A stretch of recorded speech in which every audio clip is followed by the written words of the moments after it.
Welcome to the deep dive. We're going deep on geopolitics today Ooh, interesting. and how it's impacting businesses all over the world, especially those working internationally. Yeah. It's that crazy mix of It's a big one. geography and economics and politics. Yeah, And it feels like things have been so turbulent the last few years absolutely. with the pandemic Yeah, and the war in Ukraine and the U.S. and China, like always kind of at odds. it's been a lot Businesses are having to seriously rethink how they do things, right? for sure. And that's actually what this editorial from AIB Insights is all about. Oh, cool. It's called Geopolitics in International Business. Oh, Challenges and insights, and, well, it asks some really tough questions. like what? Like, are those old strategies companies used to use to deal with political risks, back in the 70s, are those still relevant? Mm. What makes the current situation so different? And how can businesses adapt to this new world order? Okay, well, let's dive in then. Yeah, let's. The editorial really emphasizes how geopolitics has become the driving force It has. in international business. Mm-hmm. Feels like we've shifted from a world where economics was king to one where politics is really calling the shots. Yeah, you're spot on. And the editorial actually highlights this major shift, Okay. from a unipolar world Mm-hmm. where the U.S. was dominant to a multipolar one. So, like, back in the day. Exactly. For decades, companies could basically just focus on the U.S. Right. But now, with China rising and other players stepping up, Yeah. businesses need to be way more flexible and understand all these different power centers. So it's less like one giant chessboard and more like Yeah. companies are juggling multiple games at once, Oh, that's such a good analogy. each with its own rules and who's got the power. And the U.S.-China rivalry, that's a perfect example of this. Oh, totally. It goes way beyond just trade wars and tariffs now, Uh-huh. It's affecting everything. Technology, Yeah. data, resources, even cultural influence. Mm-hmm. What are some ways that this rivalry might impact businesses Oh, let me see. that aren't so obvious? So, beyond just the trade stuff. Yeah. And is it something that, like, even smaller businesses need to worry about? Oh, definitely. Say you're a small tech startup Okay. developing some cool new software. Yeah. You could get caught in the middle of this rivalry Really? if your technology is seen as strategically important. To either the U.S. or China. Exactly. Suddenly, Oh, wow. you're not just competing in a normal market. Right. It's like you're navigating a minefield, geopolitically speaking. Oh, man. And on top of all of that, Yeah. we have this rise of populism and political violence It's true. in certain parts of the world. Yeah, it feels like the ground is constantly shifting. You're telling me it's like another layer of complexity Totally. on top of everything else. So now businesses aren't just dealing with Right. economic and political risks. It's more than that. It's also security issues Right. and supply chain disruptions and regulations that keep changing. Exactly. It's constant. How do you plan for that kind of uncertainty? That's the million-dollar question, isn't it? The editorial talks about how multinational companies need to manage these new risks. They do. But it also questions if those old playbooks from the 1970s are even useful anymore. It's so interesting to compare, Yeah. the geopolitics of the 70s to today. Okay. There are some similarities, for sure. Like what? Like governments getting more involved in markets Uh-huh. and these big geopolitical rivalries coming back. It's like history repeating itself in a way. Right. Back then, it was the oil crisis. Yeah. Now it's stuff like rare earth minerals Oh, right. or who controls semiconductor production. It's all connected? Oh, and the editorial even brings up Russia's invasion of Ukraine Yeah. and the pandemic Uh-huh. as prime examples of how quickly things can go off the rails. For businesses, you mean? Yeah, for global businesses. Okay, so things were pretty chaotic back then, too. They were. But how is the situation now different? Right. What are the new challenges that businesses are facing? One major difference is just how interconnected the global economy is now. Like even with the U.S. and China competing. Exactly. They're still so intertwined economically. Right. And that creates this whole other level of complexity that we didn't see before. So, like, Think about it. You could be a company in Europe, okay.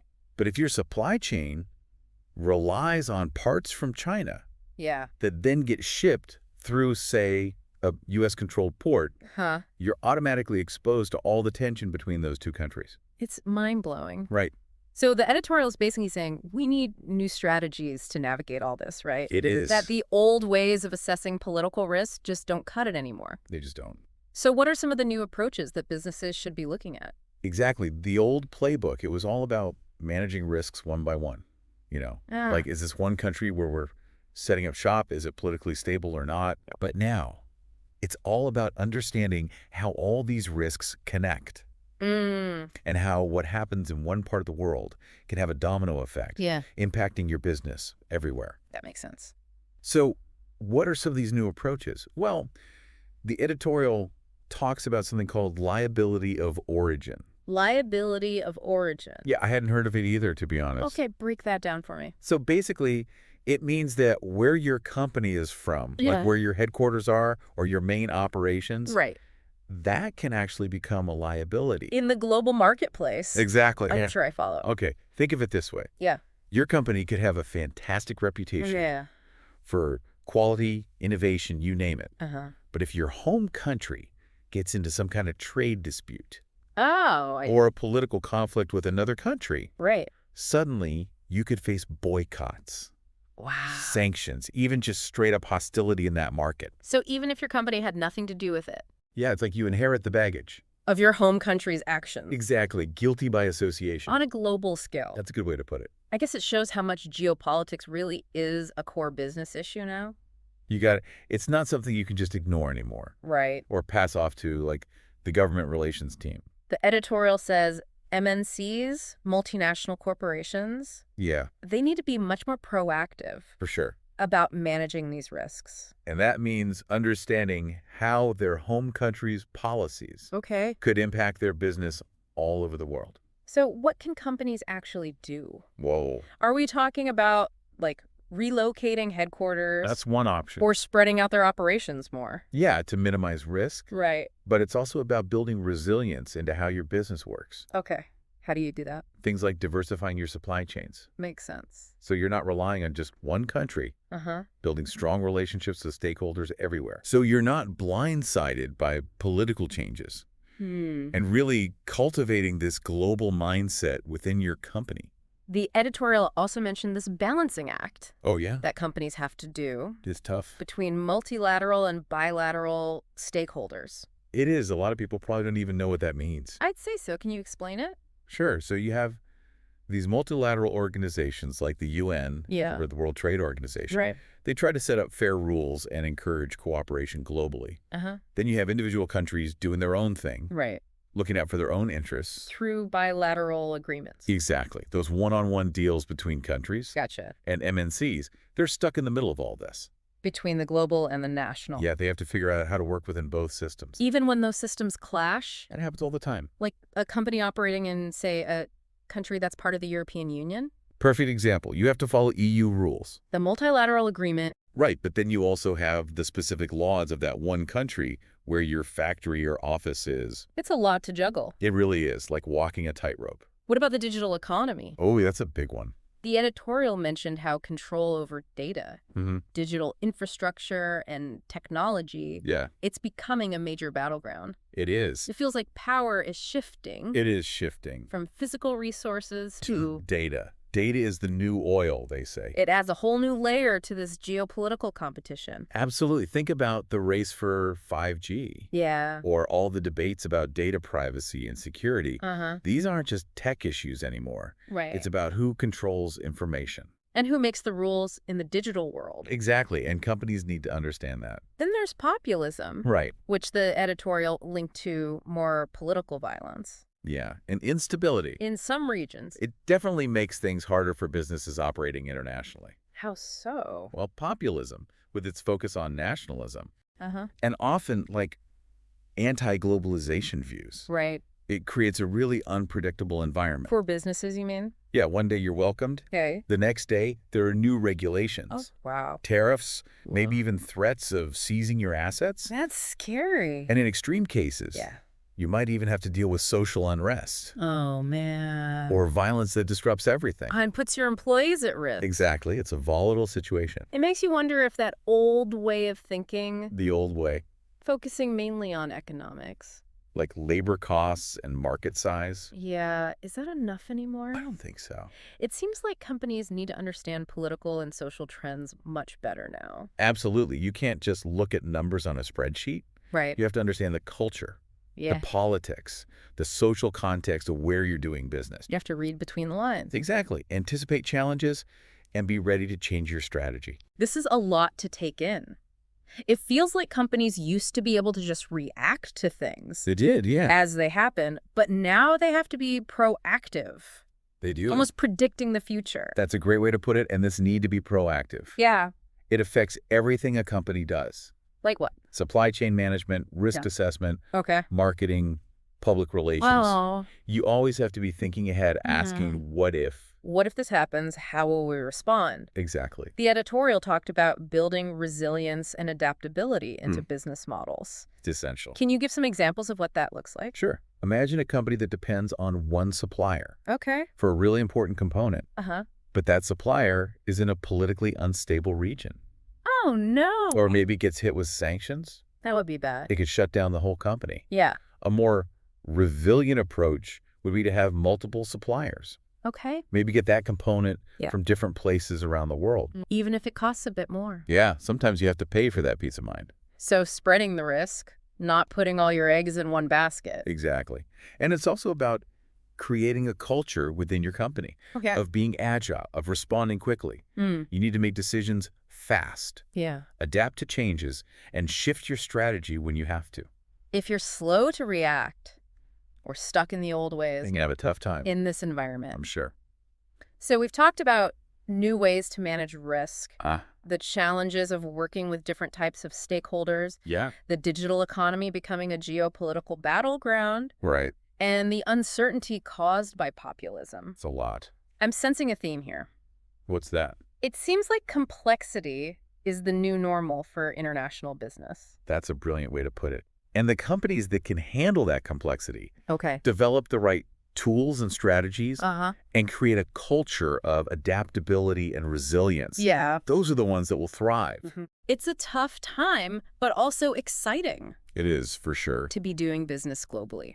Absolutely. This has been fascinating, and I feel like we've just scratched the surface. There's always more to explore. We've covered a lot today, We have. and I'm sure our listeners have a lot to think about. Yeah, a lot to process, but that's what we do here, right? Right. We take these complex topics, break them down, Make them digestible. so you can walk away feeling like you learned something. Absolutely. Maybe even have a little bit of an edge. And I think this editorial did a great job Yeah. of laying out the challenges and the opportunities Uh-huh. that come with this new geopolitical landscape. Right. It's not all doom and gloom. It's not. There are some really exciting possibilities out there There are. for companies that are willing to adapt Absolutely. and be more strategic about how they operate globally. You got it. Before we wrap up, Yeah. I want to get your take on those calls to action Okay. that the editorial put forward. They really stress the need for more research Yeah. and a deeper understanding of how geopolitics Mm-hmm. intersects with other global issues Right. like sustainability Right. and diversity, equity, and inclusion. DEI. Yeah. That's a crucial point, and I think it really highlights how interconnected everything is in the world today. It does. You can't just separate these issues anymore. You can't. Like, let's say your company is committed to building a sustainable supply chain. Okay. You can't ignore the political situation, Yeah. the countries where you're getting your materials. Makes sense. What if you're sourcing from a country Right. with a bad human rights record Uh-oh. or one that's in the middle of a conflict? Yeah. Suddenly, your sustainability goals Mhm. are tangled up with these complex geopolitical considerations. It's not just about checking boxes anymore. It's not. It's about understanding the real-world consequences of your decisions It is. and how they might play out differently in different political contexts. And the same goes for DEI. Yeah. Imagine you're a global company.